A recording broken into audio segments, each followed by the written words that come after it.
오늘 시간에는 사무엘상 강의 26번째 시간입니다. 사울을 버리신 하나님께서 선택한 새로운 왕의 기준은 이란 제목으로 함께 말씀의 은혜를 나누기를 원합니다. 드디어 사울이 이제 지는 해고요, 다윗이 떠오르는 해로 가고 있습니다. 그렇게 될 수밖에 없었던 이유가 뭐냐? 우리는 그것을 잘 알아야 돼요. 그것은 우리의 삶이 그렇게 될 수 있기 때문에 그런 거죠. 성경을 기록할 때는 성경의 그냥 이야기로 끝나는 것이 아니라 그것을 통해 우리에게 말씀하는 겁니다. 그래서 우리는 직접 성령의 음성을 듣지 않더라도 성령의 감동으로 기록된 하나님의 말씀을 잘 들어서 그 말씀이 오늘 나에게 무엇을 말씀하고 있나 잘 적용할 수 있게 되기를 바랍니다.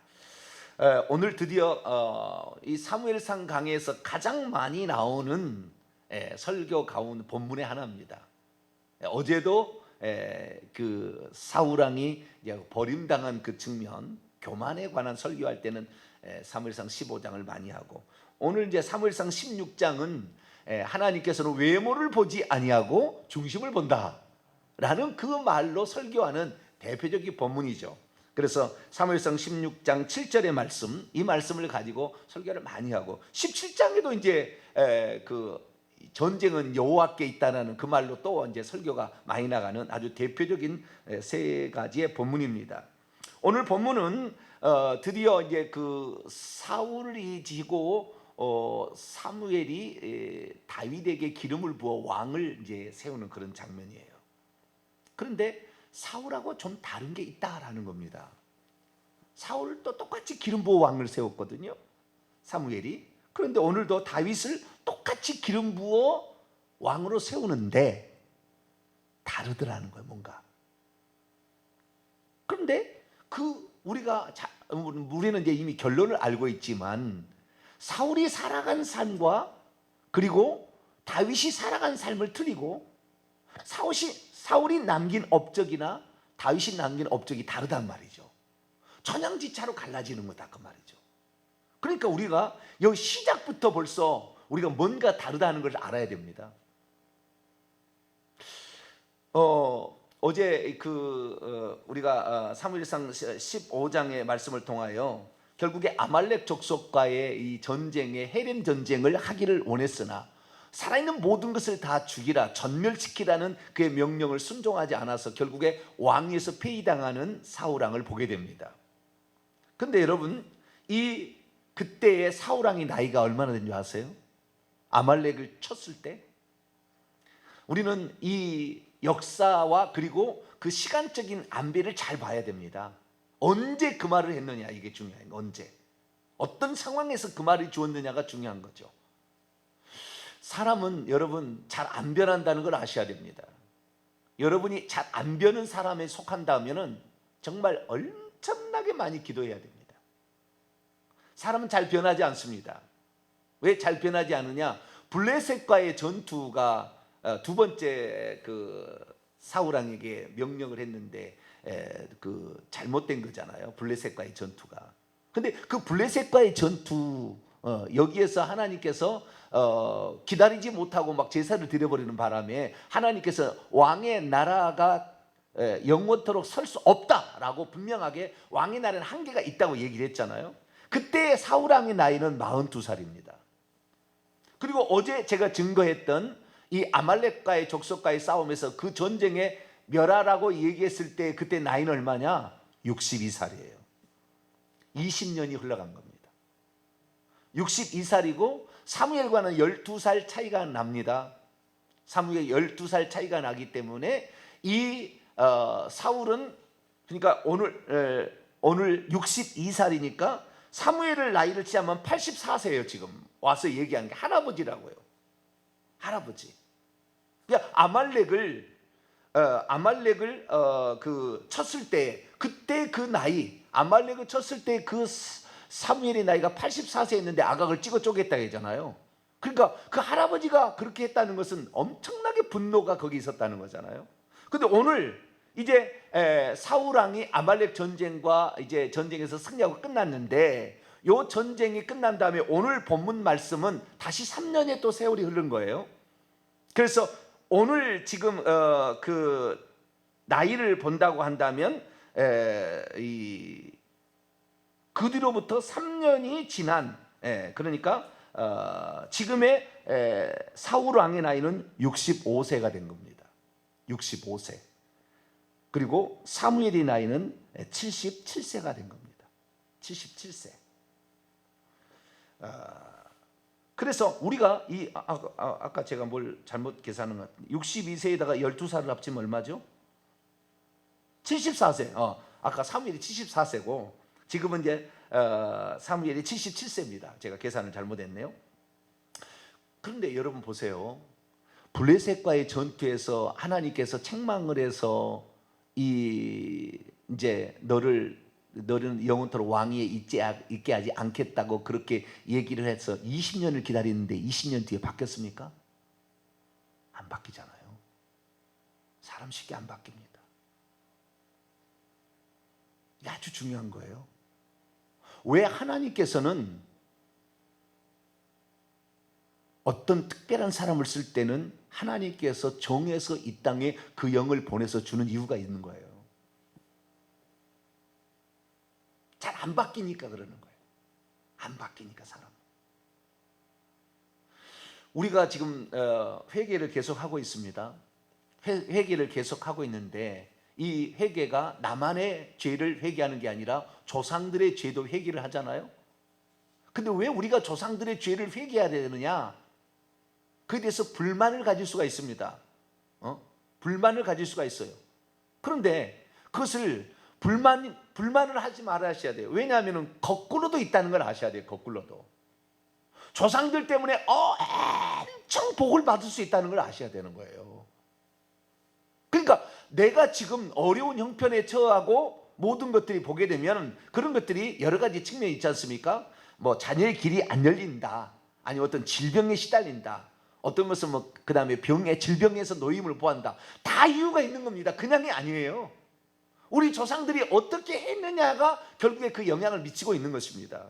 오늘 이제 사울 왕이 지고 다윗 왕이 이렇게 뜰 수밖에 없었던 그 이유를 제가 정확히 좀 영적으로 짚어드릴 테니까 이것을 아주 마음에 새기시면 정말 우리의 인생의 그동안에 풀지 못한 무수한 수수께끼리 다 풀려요.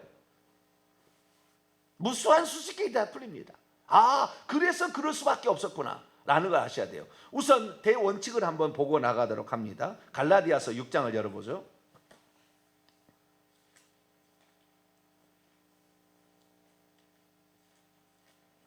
갈라디아서 6장 7절입니다. 이게 대원칙입니다. 우리는 조상들과 그 다음에 우리 조상들의 죄를 회개해야 되고, 아니 조상들의 덕을 볼 수도 있어요. 근데 그런 것들이 다 여기에 근거가 돼 있는 겁니다. 자, 갈라디아 6장 7절 읽습니다. 시작. 스스로 속이지 말라. 하나님은 업신 여김을 받지 아니하시나니 사람이 무엇으로 심든지 그대로 거두리라. 8절 9절은 우리의 신앙을 위해서 하는 얘기니까 더 읽어봅시다. 시작. 자기의 육체를 위하여 심는 자는 육체로부터 썩어질 것을 거두고 성령을 위하여 심는 자는 성령으로부터 영생을 거두리라. 우리가 선을 행하되 낙심하지 말지니 포기하지 아니하면 때가 이름에 거두리라. 때가 이름에 거두리라. 이게 대원칙입니다. 대원칙이에요. 자, 오늘 드디어 이 사무엘이 기름을 가져다가 이 다윗에게 기름을 부으라고 하는 하나님의 명령을 듣습니다. 그때 하나님 말씀하시기를 내가 사울을 버려 이스라엘 왕이 되지 못하게 했는데 왜 계속 슬퍼만 하고 있느냐? 너는 뿔에 기름을 채워가지고 가서 베들레헴 사람 이새에게 찾아가서 그의 아들들을 제사에 초청해서 그 중에 한 사람에게 기름을 부으라. 그 중에 내가 한 왕을 선택해 놓았다라고 얘기를 합니다. 그러니까 이 사무엘이 걱정을 합니다. 만약에 내가 다른 왕을 세우러 갔다는 것이 사울왕에 알려지면 전쟁에 능한 사울왕이 가만두겠습니까? 저를 없애버리죠. 나이도 많잖아요. 77세. 그러니까 하나님 말씀하십니다. 네가 평소 때 하던 일을 한다고 해라. 실로의 성소가 파괴되었기 때문에 사무엘은 돌아다니면서 이 예전에는 통치까지 했지만 이제는 제사를 드리고 하나님의 말씀을 증거하고 회개를 촉구하는 그런 일을 하러 다녔단 말이죠. 그래서 각 마을마다 사람들을 초청해서 제사를 지내고 그리고 그 마을들에게 하고 싶은 얘기를 하나님의 말씀을 들려준 겁니다. 그러니까 베들레헴에도 마찬가지로 제사를 드리러 왔다 해라. 그래서 다 초청해서 그 중에서 이새도 초청을 해가지고 그럼 다 올 거다. 그러면 아들들을 불러다가 이렇게 따로 얘기를 해라 이렇게 한 거죠. 그래서 결국에 이 제사를 드리러 간다 이렇게 하니까 사울 왕이 아무런 의심하지는 않았습니다. 그래서 이 제사를 드리러 이 베들레헴에 가니까 성읍 장로들이 떨면서 나왔습니다. 우리에게 무슨 책망을 하시려고 오셨나? 우리가 혹시 무슨 일을 잘못했습니까? 평안을 주러 오셨습니까? 먼저부터 물어본 거예요. 막 걱정이 돼가지고. 그러니까 평안을 위하여 왔습니다. 걱정하지 마세요. 그리고 제사에 이제 그 사람들을 초대하게 되는데 이새와 그의 아들들도 이제 깨끗하게 하고 그 제사에 오게 합니다. 그래서 이제 하나씩 이제 보게 되는데 하나님께서 그 중에서 한 왕을 보았다고 했지 않습니까? 근데 그 왕이 첫 번째는 이새의 아들, 첫째 아들 엘리야, 둘째는 아비나답, 셋째는 쌈마 이런 식으로 계속 지나갔는데 내가 그건 택하지 않았다. 근데 처음에 엘리압을 보니까 그 엘리압 이새의 장자죠. 엘리압을 보니까 잘생기고 아주 그냥 그 다음에 전쟁도 잘하게 생겼어요. 그래서 여호와께서 기름 부을 사람이 바로 이 사람이 아니겠습니까? 라고 하나님께 했더니 아니다. 사람들은 외모를 보지만 나는 중심을 본다 라고 얘기를 했다는 겁니다. 이 의미가 뭘까요? 왜 하나님께 이 얘기를 했습니까? 이 얘기를 알려면 이전에 사무엘상을 다 알아야 되는 거예요. 어떻게 해서 사울왕이 세워졌고 왜 사울왕을 버릴 수밖에 없던 이야기가 나오니까. 이스라엘 나라에 있어서 이 사울은 전쟁 가장 잘하기에 훌륭한 외모를 지녔습니다. 어깨 위에 이 머리 하나가 더 있을 정도로 키가 컸고 전쟁에 아주 능한 이스라엘 나라 중에서 하나님께서 그래도 베냐민 지파의 사울을 선택하는 것은 이스라엘에서 전쟁을 가장 잘한 지파가 베냐민 지파였기 때문에 그렇습니다. 그것은 사사시대 이야기를 또 알아야 돼요. 사사시대. 어쨌든 이 전쟁을 가장 잘하는 지파의 사람, 그 후손이기 때문에 사울이 선택이 된 겁니다. 오늘날에 하나님의 말씀을 증거하는데 어떤 사람이 하나님 말씀을 잘 증거하느냐? 이 증거하는 그 조상들의 내력이 있는 거예요. 우리 집안은 학자 집안입니다. 저희 집안은 처음부터 오래됐습니다. 중국에서부터 시작돼가지고 오래됐어요. 그래서 이 주자학을 만들었던 주자주의를 가르치는 선생이 저희 정씨의 조상입니다. 그래서 공부를 아주 잘해요. 공부를 잘해요. 공부를 좋아하고 지금도 박사를 공부를 하잖아요. 이 나이에. 좋아하는 게 뭐냐면은 그게 다 학문적인 걸 좋아하는 그 혈통이 있는 거죠. 전쟁을 잘했으니까 전쟁을 잘하는 지파의 사람을 선택한 겁니다. 왼손잡이 강력하잖아요, 그쪽에. 그래서 이 사울왕을 선택했는데 전쟁 잘해서 이스라엘 민족을 블레셋으로부터 건지도록 이렇게 하기 위해서 하나님이 불러 세웠지만 물론 전쟁을 잘했어요. 그러나 하나님과는 어긋난 길을 가더라는 거예요. 하나님의 말씀을 안 듣더라는 겁니다. 그러면은 이 나라의 지도자가 타락하면 그 나라가 전체가 타락하는 거 아닙니까? 그래서 하나님께서는 마음에 이제는 내가 다시 사람을 세울 때 전쟁 잘하는 외적인 어떤 조건을 보고 세우지 않겠다. 오직 그 속에 있는 그 마음의 상태를 내가 보겠다고 하나님이 결정을 한 거예요. 자, 이 사울왕이 타락할 때부터 다시 말해서 이 사울왕이 블레셋 족속과의 전쟁, 아말렉 족속과의 전쟁을 통해서 하나님과 점점 멀어져 갔을 때 하나님은 장차 세울 사람을 어떤 사람을 세운다고 얘기를 했는지를 우선 생각해 보시면 왜 다윗이 선택됐는가를 알 수가 있어요. 자, 블레셋과의 전쟁을 한번 볼까요? 사무엘상 13장 14절. 제사를 먼저 드리라고 했는데 기다리지 못해서 자기가 제사를 드려버리는 올건행위를 했었잖아요. 14절입니다. 시작. 지금은 왕의 나라가 길지 못할 것이라 여호와께서 왕에게 명령하신 바를 왕이 지키지 아니하였으므로 여호와께서 그의 마음에 맞는 사람을 구하여 여호와께서 그를 그의 백성의 지도자로 삼으셨느니라. 여러분, 여호와께서 그의 마음에 맞는, 이제는 외모를 봐서 전쟁 잘하는 능력 있는 실력자를 뽑는 게 아니고 그의 마음이 나를 향하는 자, 그의 마음이 항상 나에게 초점을 맞추는 자, 지 영광 받고 지 무슨 명예와 이것을 위해서 하는 것이 아니라 오직 주님께만 영광 돌리고 주님 앞에 어떻게 해야 될 것인가, 주님을 사랑하고 그 다음에 주의 뜻대로 어떻게 실행할 것인가, 왕이라도 던져버리고 언제든지 주님을 따라가고자 하는 그런 마음, 그런 마음을 지닌 자를 내가 구하겠다라고 말했다는 거예요. 그런데 그때는 이때가 바로 BC 1048년인데 이 1048년에 이때 다윗은 아직 출생하지 않았습니다. 그러니까 1048년인데 1040년에 다윗이 태어납니다. 그러니까 앞으로 8년 뒤에 하나님이 보낼 자를 보내는 겁니다. 천국에서 준비했다가 이세의 아들에게 아들로 보내는데 내가 다음에 세울 자는 급조된 왕이 아닌 준비된 왕을 세우겠다는 거예요. 하나님 말씀이. 왜? 그전에는 사울왕은 급조된 왕이었잖아요. 백성들이 요구하니까 가장 전쟁 잘한 지파 베냐민 지파, 베냐민 지파에서 가장 전쟁 잘할 수 있는 실력을 갖추는 기골이 장대한 이런 좀 좋은 조건을 가진 사람이 사울왕이었던 거예요. 그래서 그렇게 세운 겁니다. 가문도 5대째 괜찮았잖아요. 이름이 나올 정도니까. 성품도 좋았고 다 좋았으니까 괜찮았는데 이 사람이 번색이 드러난 겁니다. 권력이 주어지니까 번색이 드러나는 거예요. 그래서 하나님께서는 그것을 후회하셨다, 인간적인 표현으로 쓰지 않습니까? 그래서 다음에 세울 자는 아직 다윗을 보내기도 전에 하나님이 다음에 내가 예비된 왕을 나는 보내리라, 하나님의 마음의 결정을 한 거예요. 아직 다윗이 태어나기도 전에. 그리고 그 다음에 아말렉 전쟁을 하게 하는데 이 아말렉 전쟁을 하게 했을 때 그때 다윗의 나이는 12살입니다. 이미 태어나서 12살이에요.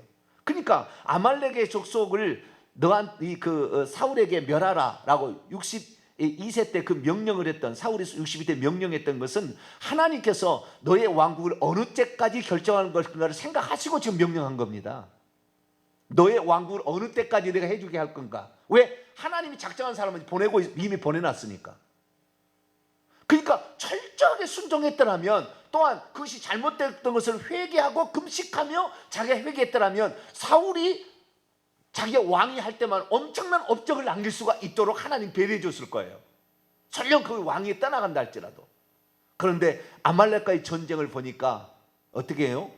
완전히 자기 기념비, 승전 기념비 세우러 돌아다니고 그 포로와 그 다음에 첫대 양떼를 쫙 남쪽에서 저 북쪽까지 끌고 다니면서 사람들에게 내가 이런 사람이야, 내가 이런 사람이야 라면서 자기를 자랑하고 자기를 높이는 이런 일을 했다는 거죠. 하나님께서는 너는 아니야, 딱 그런 거예요. 그래서 결국에 하나님께서 이제 아말렉에서는 그럼 어떤 사람을 보낸다고 얘기를 했을까요? 자, 아말렉을 보겠습니다. 15장 28절 15장 28절 다음에 내가 세울 왕은 이런 왕이다. 첫 번째는 내 마음에 맞는 사람. 이거 맞는 말은 내 마음과 같다는 거예요. 내 마음과 항상 같은 그런 마음을, 항상 시선이 하나님께 맞춰 있는 그 사람, 이것을 이제 선택하겠다는 것이고, 두 번째 아말렉과의 전쟁을 시켜봤는데 사울이 완전히 지 마음대로 하는 거죠. 그때 하나님이 하는 얘기입니다. 28절입니다. 시작. 사무엘이 그에게 이르되 여호와께서 오늘 이스라엘 나라를 왕에게서 떼어 왕보다 더 나은 왕의 이웃에게 왕보다, 당신보다 더 나은 왕을 주겠다는 거예요. 당신보다 더 나은 왕을 다음에 왕으로 세우겠다. 여기에 이웃이란 말은 친구, 동료, 그 다음에 뭐 이런 것들을 채는 겁니다. 왕의 동료, 특히 원문에 보게 되면요, 왕과 가까운 사람이라고 돼 있어요. 원문에 보면은 가까운 친구가, 왕과 가까운 사람에서 나는 세우겠다라고 얘기를 한 겁니다. 그 왕에 가까운 사람이 결국에 다윗이 계속 될 수 있도록 그렇게 될 수밖에 없어. 계속 됩니다. 그래서 가까이 붙습니다. 병기 맡은 자로 붙었다가 천부장 붙었다가 계속 이렇게 그렇게 가게 되는 거거든요. 그런데 왕보다 더 나은 자, 그러면 왕보다 더 나은 자라는 것은 뭡니까? 그의 마음이, 다윗은 사울보다 훨씬 더 전쟁 수행 능력이 뛰어납니다. 그러나 그것도 중요하겠지만, 왜 이스라엘 나라를 세워야 되니까 그것도 중요하지. 그 마음이 나와 합한 자를 나는 원하겠다라는 거예요. 하나님 마음이. 그래서 결국에 하나님 마음에 합한 사람을 찾게 되는데, 오늘 사무엘상 16장 7절에 보니까 이 엘리압 2세의 첫째 아들 아니라는 겁니다. 어떻게 얘기하셨느냐? 7절에 보니까 여호와께서 사무엘을 이르시되 그의 용모와 키, 그의 겉모습, 용모는 겉모습과 그 다음에 그가 키 큰 것, 이 엘리압이 상당히 키를 컸다는 거 아닙니까? 그것을 보지 말라. 내가 이미 그를 거절하였노라. 내가 보는 것은 사람과 같지 아니하니 사람은 눈에 보이는 것으로 보거니와 나 여호와는 마음을 보는다. 여기 중심이라는 말이 원래 레바브예요. 하트 영어로 말하면 중심이 어디 있어요? 그러니까 우리나라 의역을 한 건데 그 마음을 본다. 처음에 그렇게 하기로 하나님 그 마음을 굳혔지 않습니까? 그 마음이, 여러분, 그래서요 제일 좋은 사람은 마음이 좋은 사람이에요. 마음 안 바뀐다는 거예요. 마음. 너무 자기 남편, 자기 아내 너무 구박하지 마세요. 안 바뀐다니까요. 있는 그대로 받아주세요. 있는 그대로. 안 바뀝니다. 40년을 살아도 50년 살아도 안 바뀌어요. 너무 그렇게 그냥 막 바가지 긁지 마세요. 안 바뀝니다. 처음에 그 불량으로 태어났는데, 그런데 제가 늘 얘기합니다. 그 사람이 바뀔 수 있는 유일한 방법이 있다. 그것은 하나님 말씀에 절대적으로 순종하는 거예요. 주의 말씀, 주의 종의 말에 절대적으로 순종하는 거예요. 이게 되면 마음 바뀝니다. 그거 안 바뀌면 교만으로 계속 끝이 없이 비판을 하고 판단만 하고 있습니다. 말씀을 들을 때 이것을 순종하려고 들은 것이 아니라 비판하려고 들으는 거예요. 이 사람은 절대 마음 안 바뀝니다. 언제 마음이 바뀌냐? 말도 안 되는 상황인데도 명령에 순복을 딱 하는 거예요. 이때 바뀌는 거예요. 이게 하나님이 쓰시는 방법입니다. 그래서 드디어 하나님께서 그 마음에 맞는 자를 찾아내시는 거예요. 그 마음에 맞는 자를 찾아내셔서 이제 그 이미 선택하시고 보낸 거지요. 그래서 그를 이게 이제 세우는 겁니다. 세우는 과정이 있어요. 자, 그러면은 사울 왕을 기름 부을 때는 둘만 은밀하겠잖아요. 네? 근데 오늘은 가족들이 다 보는 앞에서, 지금 가족들 최소한 제가 봤을 때 제사를 지내서 성읍 장로들이 오게 한 다음에 성읍 장로들 다 돌려버린 것 같아요. 그리고 2세 가족만 남으라 했던 것 같습니다. 그래서 2세 가족에서 아들들이 다 오라고 한 거예요. 그래가지고 거기에서 한 사람씩 한번 아들이 누군지 소개해보라. 그래가지고 소개를 지금 하고 있는 거예요. 그러니까 여기에 지금 다 아들들이 보니까 아니라 이렇게 얘기했는데, 왜 여기에 아들이 더 없으니까 이제 막내가 있다는 거예요. 8번째 아들이 있는데, 원래 2세는 8명의 아들 낳았는데 그중에 7명 가운데 하나가 죽어요. 그래서 다윗은 7번째 아들로 기록이 됩니다. 역대상에 보면 이렇게 나와, 2장에 보면 나와요. 그래서 8번째 아들로 태어났으나 7번째 아들로 기록이 됩니다, 다윗이. 그런데 그 다윗이 지금 뭐 하고 있느냐? 나이가 어려서 지금 이 나이는 15세입니다. 아말렉 전쟁했을 때 다윗이 12세, 3년 지나니까 15세요. 지금 15세의 나이로 지금 목동으로 양떼를 치고 있었습니다. 그래서 아직 나이가 어리니까 하나님께 무슨 쓰임 받을 수 있는 상태가 아니라고 아비가 판단한 것 같아요, 이세가. 그래서 내비뒀는데 뭐라고 하느냐? 이것밖에 아들이 없느냐? 있습니다. 지금 양떼를 치는 어린 아이가 좀 있어요. 그를 데려오기 전까지 너하고 화목제물에 식사를 하지 않게, 화목제를 먹지 않게, 고기를 먹지 않겠다. 그리고 데려왔어요. 12절입니다. 이에 사람을 보내 그를 데려오매 그의 빛이 붉고 눈이 빼어나고 얼굴이 아름답더라. 여호와께서 이르시되 이가 그니 일어나 기름을 부으라. 그랬더니 성령에 크게 감동이 돼 성령이 내려와서 그를 또 사울왕처럼 똑같이 이렇게 성령이 내려와서 그를 붙잡게 됩니다. 자, 그러면 왜 하나님께서는 이새의 집안에 다윗에게 기름을 부어 사울 왕의 뒤를 잇는 왕을 삼았는지. 우리는 선택의 기준으로 뭘만 하고 있냐면은 내 마음에 맞는 합한 자다. 그 설교를 사도행전 13장에 보면은 설교에 나오잖아요. 그래가지고 맨날 내 마음에 합한 자, 내 마음에 합한 자, 요 얘기만 한다 그 말이에요. 근데 내 마음에 합한 자라는 것을 우리가 잘못 이야기되면 뭐냐면은 지금 내가 봤을 때에 내 마음에 합한 자인 것처럼 생각합니다. 아시겠죠? 네. 내 마음에 합한 자는 건 지금 온 세상에 봤을 때 내 마음에 가장 합한 자는 이새의 8번째 아들이자 7번째 아들로 된 그 다윗이 내 마음에 든다, 이런 식으로 우리가 알아듣다니까요. 그게 아니에요. 이거 아주 중요한 지금 제가 말씀을 하고 있는 거예요. 하나님께서는 그의 영을 보낼 때 그냥 보낸 게 아니라 하나님께서는 어떤 사람은 특별히 정해서 보낸다니까요. 그런데 사울 왕이, 초대 왕이 하나님 마음에 들지 않자 내가 내 마음에 맞는 사람을 보내겠다고 아예 작정을 한 겁니다. 그래서 지금 다윗을 선택해 놓고 다윗을 골라라. 그리고 그 형제들을 다 보게 하고 아비를 보게 한 것은 장차 너의 동생이지만 너의 동생이 아니다는 것을 알아야 된다. 네 아들이지만 네 아들이 아니다는 걸 알아야 된다. 나이는 너보다 어리지만 너희들은 그 앞에 복종해야 될 사람이라는 거예요. 이 땅에 오는 순서가 좀 달랐을 뿐이지 영의 나이 자체가 다르다는 거예요.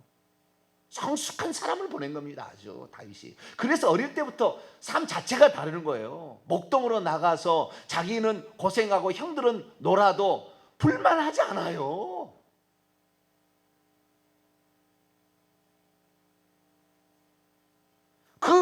그 마을에 대축제가 일어나서 화목제를 제사를 드려가지고 모든 이 대표자가 다 지금 사무엘을 만나러 간다는데 자기가 그 얘기를 몰랐겠습니까? 다윗이 알았겠지.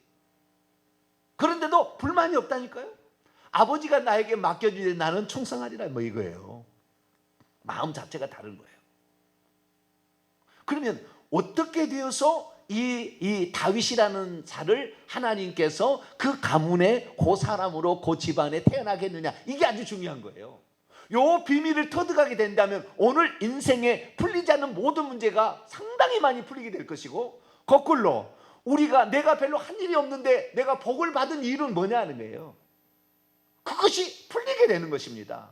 재정에 관한 부분이 있고요, 건강에 관한 부분이 있고요, 자손에 관한 부분이 있습니다. 무엇보다도 또 하나는 영적인 부분이 있습니다. 영적인 부분.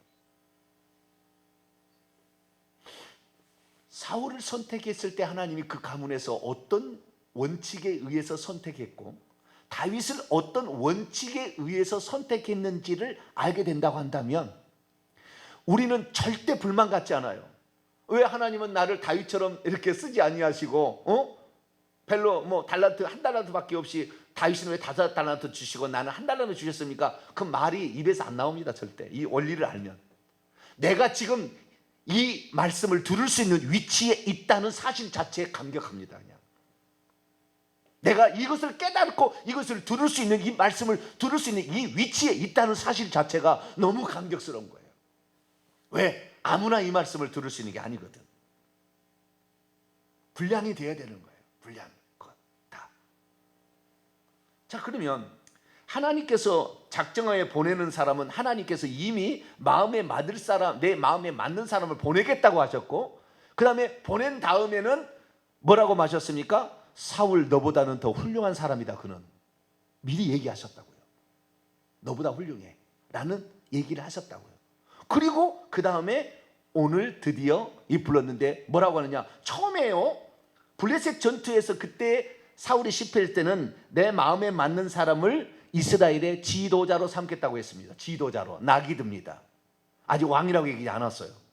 두 번째, 아말렉과의 전쟁 통해서 그 다음에 한 사람, 왕보다 더 나은 자라고 돼 있어요. 원문에 왕보다 더 나은 가까운 자예요.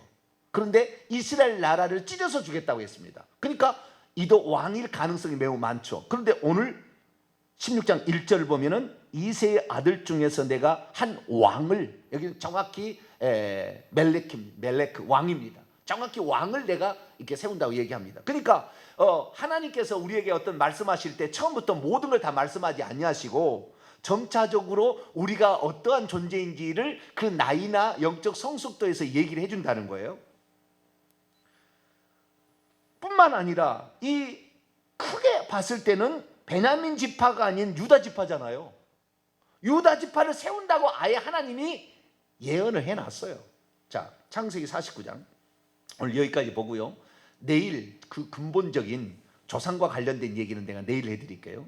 엄청난 중요한 이야기가 거기에 있습니다. 그걸 알게 되면 그냥 이게 풀립니다. 모든 게 거기가 풀려요. 자, 오늘은 여기까지만 하겠습니다. 창세기 49장 10절입니다. 창세기 49장 10절 읽습니다. 시작. 규가 유다를 떠나지 아니하며 통치자의 지팡이가 그의 발 사이에서 떠나지 아니하기를 실로가 오시기까지 이르리니 그에게 모든 백성이 복종하고. 규라는 것은 왕의 지팡이입니다. 왕의 지팡이로 유다가 태어날 것이라고 야곱이 12아들을 축복할 때 유다 지파가 장차 왕이 나온다라고 얘기했다는 거예요. 베냐민 지파 아닙니다. 베냐민 지파. 자, 베냐민 뭐라고 되어 있는가 하면은 27절 보세요. 27절 창세기 49장 27절 시작. 베냐민은 물어뜯는 일이라. 아침에는 빼앗은 것을 먹고 저녁에는 움킨 것을 나누리로다. 이것을 아주 빼앗고 뭐 하는 데는, 전쟁하는 데는 능하겠지만 이를 왕으로 하나님이 선택한 거 아니에요. 그러니까 급조된 왕이었어요. 그런데 다윗은 예비된 왕이라니까. 예비된 왕. 그러면 왜 그 가문의 사울의 7번째 8번째 아들로 태어날 수밖에 없었느냐? 그 이유가 있어요. 그 이유가. 그 이유를 우리가 알게 되면 오늘 내가 주어진 모든 삶에 축복은 왜 내게 온 것이고 왜 내게 어려움이 있는 것인가를 알게 돼요. 아, 그래서 그럴 수밖에 없다. 그걸 알게 되면 내 분수를 알게 되는 것이고요. 뿐만 아니라 내가 다음의 후손을 위해서 지금 어떻게 살아야 되는 것인지. 어떤 사람은 조상의 죄를 회개하니까 기분 나쁘다는 거예요. 기분 나쁜 게 아니에요. 몰라서 그러는 거예요. 지금 몰라서, 너무 모르니까, 영적인 세계를 너무 모르니까. 이것은 내일 제가 말씀합니다. 오늘까지 합니다. 하나님께서는 어떤 특별한 사람에게는 당신이 작정에 예비된 사람을 보내십니다. 그건 어떤 예언을 이루기 위하며 어떤 다 이루기 위함, 그냥이 아니고 분명한 어떠한 심는 것에 따라서 결과로 오는 것이지 절대 그냥도 없다. 그 집안에 절대 그런 일이 없다. 심는 대로 거둔다는 그 원칙이 적용된다는 거. 내일 계속하도록 하겠습니다. 기도하겠습니다. 거룩하신 하나님, 누가 과연 선택받아서 하나님의 사람이 되는 것인가? 주여, 우리가 심는 대로 거둔다는 하나님의 그 귀한 말씀을 간과한 채 오늘 내가 무엇을 심고 있는가에 주의하지 않고 있습니다.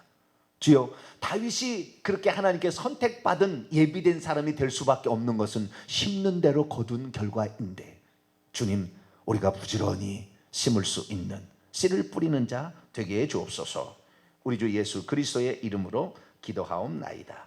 아멘. 하늘에 계신 우리 아버지, 아버지의 이름을 거룩하게 하시며 아버지의 나라가 오게 하시며 아버지의 뜻이 하늘에서와 같이 땅에서도 이루어지게 하소서. 오늘 우리에게 일용할 양식을 주시고 우리가 우리에게 잘못한 사람을 용서하여 준 것 같이 우리 죄를 용서하여 주시고 우리를 시험에 빠지지 않게 하시고 악에서 구하소서. 나라와 권능과 영광이 영원히 아버지의 것입니다. 아멘. 간절히 자유스럽게 기도하시도록 하겠습니다.